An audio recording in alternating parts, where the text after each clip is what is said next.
infectious fog, spitters, power cells, a reactor, and giants galore. All of that, plus more, await you in this terrifying stage. My name's Professor Scalar, and welcome to the R4B1 guide video. Let's not waste a single moment of your time and get right into all the juicy details that you came here for in the first place.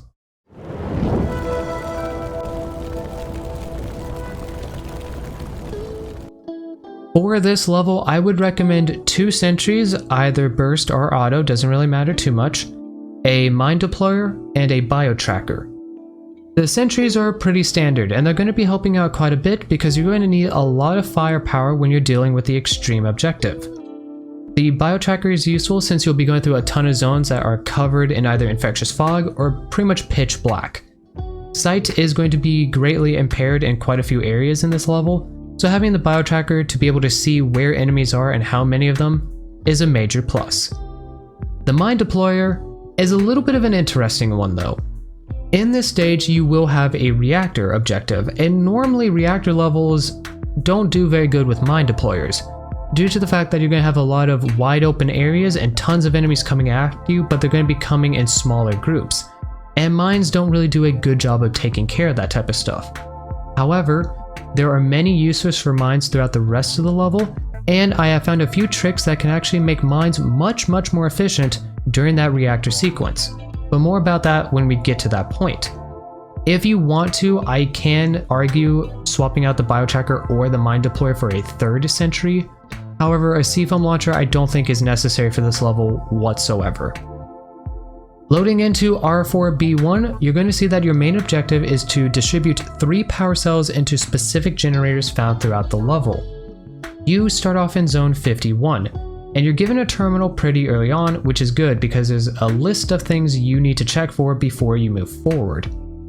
First of all, you want to ping that first generator ID.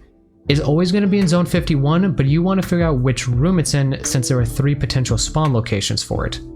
The second generator you want to query because that could be in either zone 52 or zone 53. The third one you don't need to worry about because that will always be in zone 54. The game gives you 3 power cells right off the bat.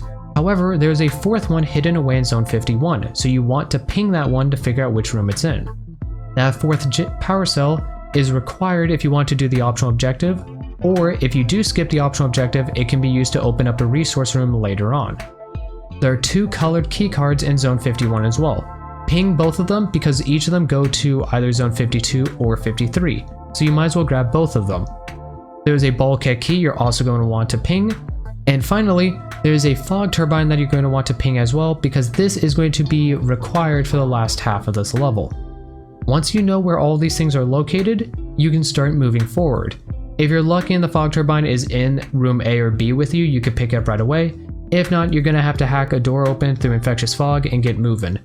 Once you go into the second room, you're going to see a security door. This is the one that leads to zone 53 and requires one of the 2 key cards. You're also going to notice there are a lot of big dudes in there. This level has a ton of giant strikers and giant shooters throughout all of the many rooms, especially in zone 51. So because of this, you have one of 2 ways you could proceed. Either you can try to stealth your way through and not kill the giant dudes since there are no alarm doors directly attached to zone 51, or you can try to stealth kill them as you go. Just keep in mind that if you do decide to pass them up and not kill them, and you end up setting a room off by accident later on, you're going to have one heck of a gunfight on you. Or if you do try to silently kill them and you mess up, you're still going to have one heck of a gunfight. So do whatever your team is more comfortable dealing with. Later down in the zone, you will find a bulkhead door to the east. This will lead to zone 220. This is your extreme objective. And further up to the north, you will find the other bulkhead door. This leads to the high or main objective. There's also another security door to the east of that bulkhead that is to zone 52. And to the west of the bulkhead, you will find the room with the door control. Zone 52 and 53 are both pretty similar. One of them is pitch black while the other one's completely covered in infectious fog. Both of them require a keycard to get into, and neither of them have an alarm attached to them. However, both of them have spitters everywhere. And I do mean everywhere. Every corner you turn, every desk you look under, there will probably be a spitter. For this reason, I highly recommend you only go into the zone you have to go into for your second generator and you don't touch the other one. In these two zones, it's very easy to lose a lot of HP and gain a ton of infection because of the spitters. And because they're so dark, it's also pretty easy to set off enemies by accident. I recommend just go into the one you need for your generator, put the cell into the generator, and then get out. These two zones normally don't have very much resources in them anyway. Once you have inserted your power cells into your first and second generators, and you've collected all the key items and resources throughout Zone 51 and 52 or 53, you have a choice to make. You can either continue with your main objective and go through the bulkhead door to Zone 54, or you can select your optional objective and go through the extreme bulkhead door to Zone 220. Now, an important thing I should mention is that in previous levels, you could open up the extreme bulkhead door, only go through about half of it, find the other bulkhead key, and then leave early even though you didn't do the objective in case you change your mind or you run low on resources and you don't think you have what it takes to finish it. In this level, that is not an option. The second bulkhead key is locked behind a door that only opens when you finish the extreme objective, or at least come very, very close to finishing it. So if you open up the extreme bulkhead door, you are stuck with that objective until either you finish it or your team dies. If you are only interested in the main route and you do not care for the extreme objective, go to the description and look for the timestamp that is labeled Zone 54. That will continue on with the main objective. For those of you who are interested in learning about the extreme objective though, join me down in Zone 220. The bulkhead door to Zone 220 has no alarm on it, you can just simply open it. Inside of 220 there's not much to do either. It is a long rectangular room with a few enemies and resources, but the main thing to note is there is a generator in this zone that will unlock the door at the end of the zone. This is why you need a fourth power cell if you want to do this objective. If you don't have it already, go back into Zone 51 and figure out where that thing is, then come back. The warden door at the end of Zone 220 that leads to 221 also has no alarm on it either. In Zone 221, there is a security door to the north which requires a keycard to get into, and a security door to the east which cannot be opened due to a lockdown. Your optional objective for R4B1 is a reactor level. For those of you who have not done this before though, let's explain it since this is the first time a reactor level has shown up in Rundown 4. The best way to explain a reactor sequence is to think of an uplink terminal combined with a tower defense game. On the reactor terminal, you're going to have two codes: Reactor Startup, which will initiate everything, and Reactor Verify, which is what you use to use verification codes to move from one wave to the next. When you do Reactor Startup, a full team scan will appear. When you finish that, it will give you a timer at the top of your screen. This is your preparation timer, how much time you have to prepare before the enemy starts spawning in. It will also tell you how many total waves you're going to have to deal with throughout the entire sequence. So either you'll have 5, 6, or 7 before you finish the reactor sequence completely. When this timer hits 0, you'll be given a new timer. This is how long you're going to have to defend against enemies for. Enemies will stop spawning around the 30-second point in this timer, that way you have enough time to finish off any stragglers who might be taking longer to get to you. So you don't have to worry about getting enemies all the way up till 1 or 2 seconds left. When that timer hits 0 though, you're given another timer. This is your timer to put the verification code into the reactor terminal. If the game gives you the code for free at the top of your screen, usually you don't get much time to put it in. Maybe about a minute or a minute and a half maybe. If it doesn't give it to you for free though, you could have anywhere between 3 to 10 minutes to go find it depending on the stage. In cases like this, it will tell you which terminal you need to get the code from and which zone that terminal is going to be in. 95% of the time, this terminal is not going to be in a zone you've already visited. The location of the terminal is random between the zone, however, you're not going to have it be in one zone in one run and then in a different zone a different run. It's always going to be in the same zone, just completely random which terminal in that zone it will be. Anytime you have security doors connected to the main reactor room and they have text on them saying that the reactor door can't be opened because it is currently in a shutdown or a lockdown, that's what these doors are.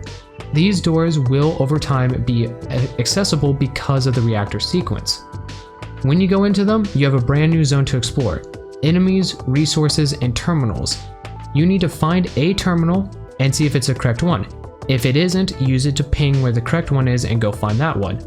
If it is the correct one though, you can type in logs and then you will see a few things appear. The one you want is the one that says reactor underscore VER, then a letter, a 0, a number, and then .log. You want to type read and then that thing, a little bit more text will appear and you're going to see a 4-letter code among it. This is a code you need to use at the reactor terminal to end that wave and move on to the next one. When it comes to these, you want to be quick, but don't be too quick. If you get the code and you get back to the reactor terminal and you still have 2.5 minutes left, don't put the code in right away. Make sure you've collected all the resources you can from the zone you just visited. Make sure all the enemies are cleared out so none of them get dragged in with the next wave in case they spawn back there. Make sure that your team is fully prepared and everybody's ready to initiate the next one. Don't just pull it immediately and assume everybody is ready to go. Once you do this, it'll be the same thing as before. You'll get a prep timer, you'll get the time of how long you have to defeat enemies for, and then you'll get another timer to go find the reactor verification code. If you fail to put this code in before the reactor verification code timer hits 0, it will restart the wave you just did. So if you failed on wave 3 out of 5, you have to redo wave 3 out of 5, which effectively means instead of 5 total waves, you now have to deal with 6. So try to be as quick as you can, and in some situations it might be worth it that once you find the code, one person head back to that terminal at the reactor room and get ready. That way if the other team or the other teammates take too long to get back because they're collecting resources for too long, you have somebody who can still put the code in, because you are given about 30 seconds of prep time in which your team can run back. Once you have done this and every single wave has been finished and you've put every single code in, it will say that the reactor startup sequence has been completed, and that will finish that objective. You won't have to worry about any more waves of enemies coming in or anything else like that. Now that you have a general idea of how reactors work, let's talk about how this one works and how you can best prepare for it. Starting off, go to the north security door and figure out what keycard you need to open that. That keycard will be in either zone 224 or 226, and it's better to know it now while you have all the time in the world rather than later when you have a time limit. As for how to defend against it, this is what your floor plan is going to look like. You may notice that enemies will only spawn in this room. A key little side note, if you decided to sneak through all of zone 51 and you pretty much didn't kill a single enemy throughout the entire zone, make sure you at least clear out this zone, because if you don't, you will be getting enemies from there dragged in with the secure or the reactor enemies as well. You may notice you only have 2 open security doors between them and you. For this reason, you're going to want to put your turrets here in zone 221 facing outwards towards 220 to shoot enemies along with you, or you could place them in 220 facing towards 221 to shoot enemies from behind to get bonus damage. The trade-off is that you might get shot here and there because of your turrets due to this. Set them up however you want to, there really is no absolute better option than the other, they both work pretty nicely. Reactor levels are more so about your gun skills rather than having a ton of turrets working for you. Now you may remember that earlier I said I had a trick for this reactor sequence where you can make mines become very useful in a situation where normally they aren't as useful. That trick is actually very simple. There's no crazy thing you have to do. All it is stand here. Yep, that's it. Have all 4 of your team members stand in this room. Not in the middle of it, you just have to stand inside of zone 220 at any point. Just stand there and that will force the enemy spawns to go back a few rooms. Because of that, instead of the enemy spawning in this room here, they now spawn in these 4 rooms. And all 4 of them have a door you can shut between them and the main room that they're going to go into to go through the bulkhead door to get to you. Because of this, you can place a mine on all 4 doors and you can decimate a lot of enemies before they even come near you. This only works for 1 wave though. Every time I've done it, they have come through all 4 doors on the same wave. So if you use this trick, I highly recommend wait till wave 4 or 5 before using it. Wave 1, 2, and 3 are a lot easier to deal with and they don't have as many enemies. 4 and 5 though, when big dudes are a lot more common and you even have a few hybrids, this is a very good strategy to use as you will kill many enemies and weaken many of the big dudes as they come towards you, and you'll have an easier time dealing with them. Just be careful though, they can still spawn to the east of you, and because of that, You may end up getting really unlucky and practically no enemies will be spawning in these 4 rooms, and they may all come from the east instead. However, this trick can make wave 4 or 5 feel easier than wave 1. Once you have finished defending against the first wave, the first code is going to be given to you for free, so you can put that into the reactor terminal whenever you want to. You aren't going to get any bonus resources though. However, if you've been playing safe up to this point, you should have plenty of resources to be able to deal with this wave, the first wave, and this second wave. Once you finish the second wave, you're heading east into zone 222. There's only one terminal in the zone, as you can see on screen, so make your way towards this one, get the code, and then have one person head back while the other 3 people start killing enemies, clearing out the zone, and looting. A big thing I should mention here is this immediately opens up a new spawn point for the reactor. I don't typically have enemies come from here until wave 3 or 4. However, you can get them spawning back here pretty soon because this room here is 2 rooms away from the main reactor zone. So if you want to prepare against that, you can shut this door here and this door and then place a mine on them. That way you can do sort of similar to what the trick I taught you from earlier, and you can deal with a lot of enemies. Also, you will probably hear the mine go off, and that will give you a heads up that enemies are coming from behind you, since all the gunfire is going to drown out sounds and you might not be able to hear the roar from behind you that lets you know they spawned back here. Once you get this code, you can get on to the next wave. Once you have finished that wave of enemies, your third code is going to be up in zone 223. This is north of zone 222. There are 2 terminals in this zone, as you can see on the map here with both locations. There is also a security door that leads to zone 224. You might be going through there or you might not be. This is one of the 2 zones that you have to go to get the key card to get to the zone that has your 5th code in it. More on that a little bit later. Once you finish up here, head back to the reactor room, and then you can deal with wave 4 out of 5. After finishing wave 4 out of 5, you're going to be heading down to the south into zone 225. Once again, there are 2 different terminals, some more resources, and a lot of enemies. Once you finish up everything here, head back to zone 221, put the code in, and then you can go up against wave 5 out of 5. Once you have successfully defended against the 5th wave of enemies, you're going to be told that your final code is in a terminal in zone 227.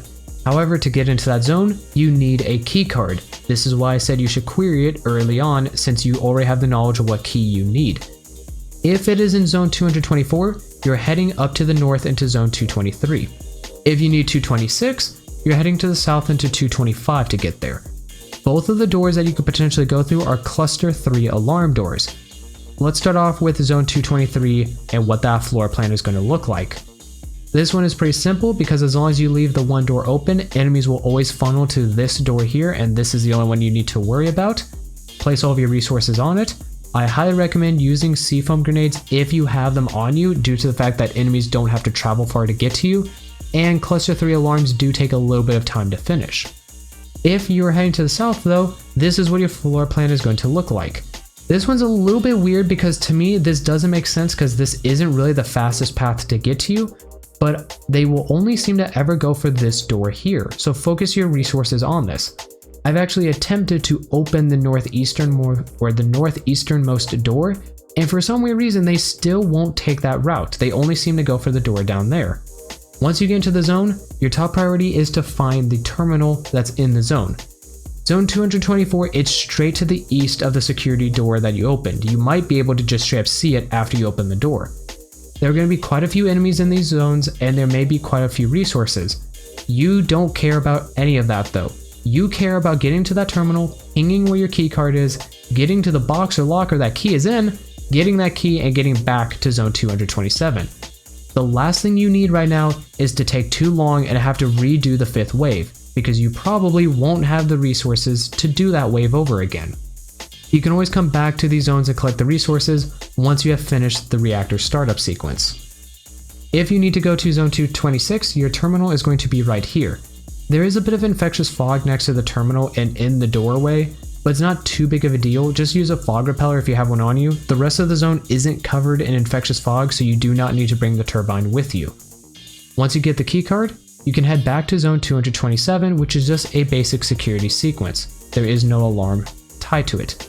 However, you need to be careful with this zone, and I cannot emphasize that enough. In this zone, you will have a birther. If you are new to the game and you just start playing Rundown 4, you've never seen this enemy before. I'm not going to go into it here, but I will just say it's a nasty enemy to set off if you're not prepared to fight it. My recommendation is send one person into the zone, preferably your biotracker if you took a biotracker, and go to the very back corner where the terminal is. Figure out what the code is and then tell your teammates outside what it is so they can put it into the reactor terminal and end the sequence, and you don't have to worry about fighting any more enemies. If you do accidentally set off the birther while you're trying to get back there though, then depending on the circumstance, I would recommend say screw it and run to that terminal as fast as you can, figure out what the code is, that way the people outside can turn off the reactor sequence and you don't have to worry about redoing a 5th wave. Because trust me when I say, if you have to redo the 5th wave and deal with that birther at the same time, you are going to fail. Once you have shut off the reactor sequence and you have no more things you have to worry about, all the enemies are killed and you've collected all of your resources, you should have the bulkhead key that is also in zone 227. You can head back to the door control and get back on with the main objective by heading to zone 54. Back on the main objective, zone 54 is completely covered in infectious fog, so you're going to want to make sure you're bringing the power cell and the fog turbine with you. There are going to be quite a few enemies in this first room. You can just shoot to bait them all out and just kill them as they come through the bulkhead door, or you can try to stealth it, depending on what you're comfortable with. In this zone, you will find one terminal right here, and in the northeast corner, you're going to find 3 different potential generators. Only one of them is going to be the one you need, and you are going to see a class 3 alarm door. Once you put the cell into the 3rd generator, it will tell you to head to zone 56 to go to a forward extraction, which requires you to go through that security door. There's only one entrance to the room, and this is what your floor plan looks like. Enemies will be spawning out here. This is the only door you have to defend. My recommendation before you pull the security door is throw a few fog repellers out into the room. The scans like to go throughout it, so having everybody huddle up near the person with the fog turbine or splitting off and gaining infection, not the best idea. Also, having fog repellers throughout the room is going to make it easier to deal with the wave of enemies once they finally burst in. You may have noticed that when you were opening the door to zone 55 that it says it connects to zone 56 and 57. 56 is the main way you have to go to finish the level for your forward extraction. 57 is a resource room. This resource room has quite a few resources and a disinfectant station in it. However, if you did the extreme objective, you cannot access this room. This room requires you to put the 4th power cell into a generator near it in order to unlock it. This is only meant for people who are just doing the main objective and did not touch the extreme bulkhead door. So if you did do that one, you're out of luck. You're not going to be able to go in there. There are going to be 2 scouts in this zone somewhere, so do be careful of them. If you head to the north though, and then to the east a little bit, you will find the security door that leads to zone 56. This is a class 4 alarm door and a blood door. Don't worry, both of them don't go off at the same time. You're going to deal with the class 4 alarm portion of it first. This is what the floor plan is going to look like for this door. There's no way you can really funnel enemies through this one, so just shut everything. Those 2 doors are the main ones that they're going to be going through, so set some mines on them or seafoam them if you can. This room is covered in infectious fog, by the way, not up next to the door, but down below the other portion of it. So if you have any fog repellers, throw them down in there to disperse the fog a bit as you're initiating the door. If not, you still have your trusty fog turbine that you can use to disperse it while you're down there. Once you finish the alarm, you just have to deal with the blood door. If you're running low on resources or you're low on health, an easy way to deal with this is to place mines on the blood door like you normally would in your turrets, and then retreat to this back room right here. Both of those doors should still be intact since enemies won't go that way for the alarm door. So you can run in there, shut both doors, and then use the biotracker to figure out what direction enemies are coming from. Then place a mine on that corresponding door, open up the other one, and then just back out of it. Enemies will break through the door, have another mine blow them up when they're a bit more concentrated, and most of the enemies at this point are going to be dead. Once you finish off the blood door though, you are home free. There is no extraction alarm on this extraction scan, so as soon as you kill the last enemy from that blood door, you can let out a sigh of relief because you have now beaten R4B1. And there you have it. Pretty much everything you need to know to make your journey through R4B1 a bit easier on you. As always, if you have any tips or tricks for this level that you want to share, any questions you have for me, or you just have something in general that you want to say, leave it down in the comments. If you enjoyed the video and found it useful, then consider hitting the like button.